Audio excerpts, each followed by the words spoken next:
I want to welcome up Pastor Marty.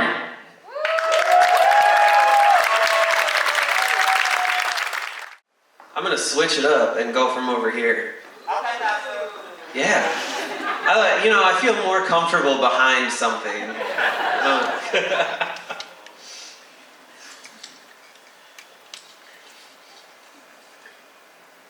I also have a manuscript because if I don't know exactly what I'm saying, I forget my own name. So, sorry. You have to look at this in the middle of my face. No good pictures of me, haha. I am Pastor Marty. I'm from Roseville Lutheran. Thanks for having me here tonight. Wow, the stories.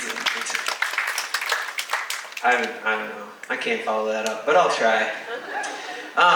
Okay, so when thinking about my story, my own coming into myself and learning about myself and who I am and who I want to be, some of the biggest themes that I was thinking about are embracing the unknown, embracing the in-between and the messiness, the gray areas, and then also having the courage.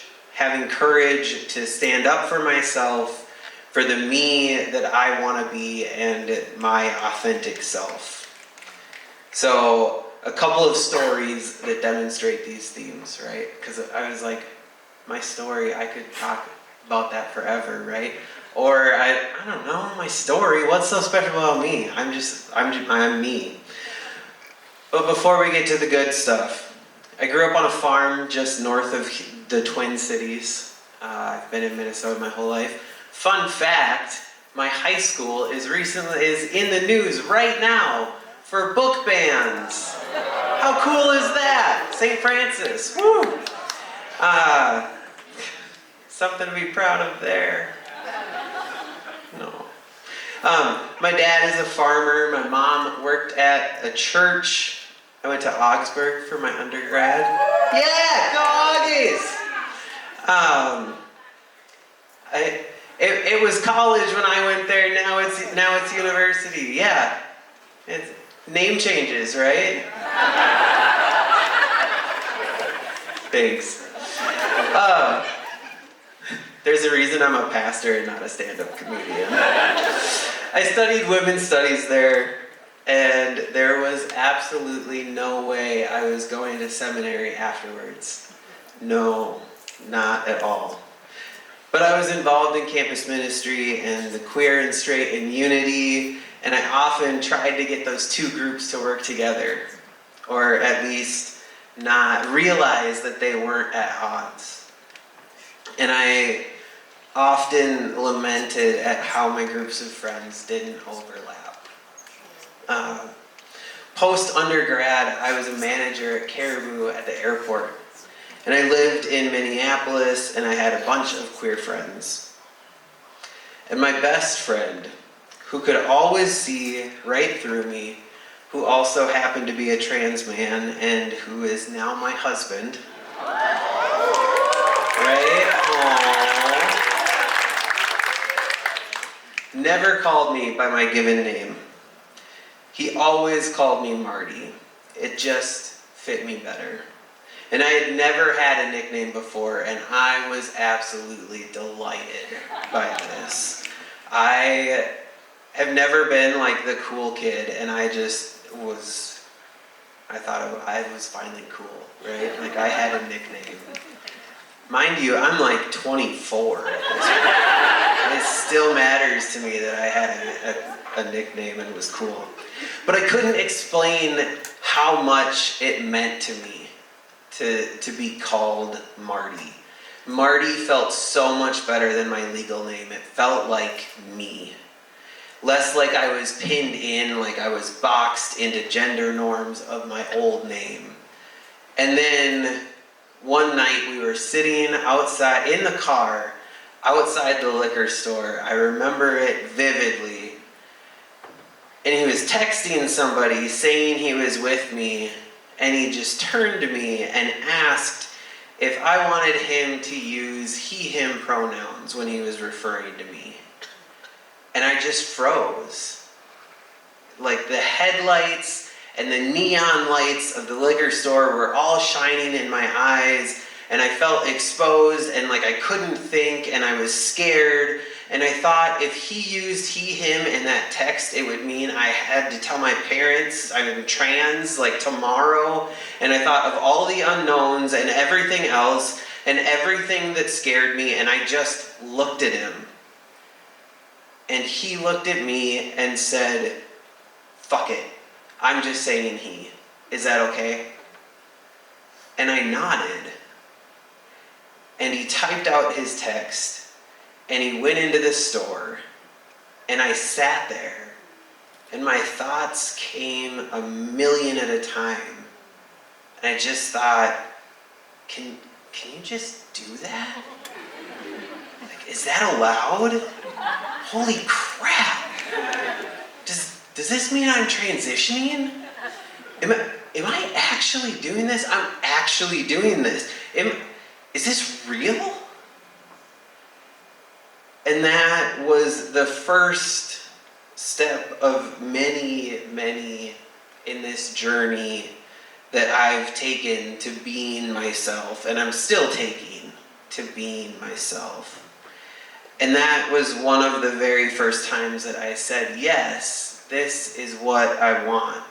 This is who I am. This is what feels right to me.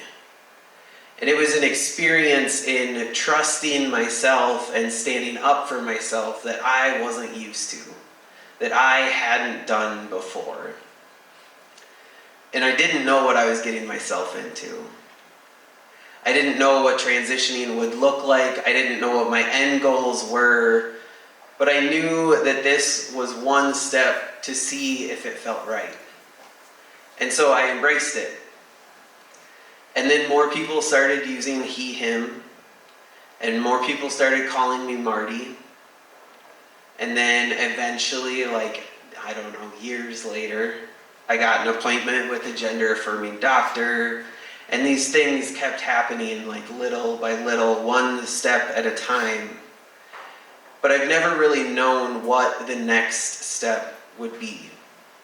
And I've never really had a plan other than feeling at home in my body and myself. And I think that throughout this experience, it's given me a deeper sense of appreciation for the Holy Spirit. There's this idea that the Spirit is breath and wind, and the Spirit blows where the Spirit chooses. There's this sense of mystery and wonder. And I think that there's this certain element of mystery and wonder of being trans too. But one of the gifts that we don't talk about is the gift of breaking past and through binary ways of thinking. And we as trans and gender non-conforming people, we have this way of offering the church new ways of looking at creation, at God and each other and the world, ways that are beautiful and open and life-giving, ways that are closer to God's expansiveness, ways that are closer to God's both and yes and, instead of our gut human reaction of either or no, or yes but. And I think if we're all made in the image of God, then look at this beautiful, diverse God that we believe in. Look around. Look around at who is in this room. This is the God that we believe in.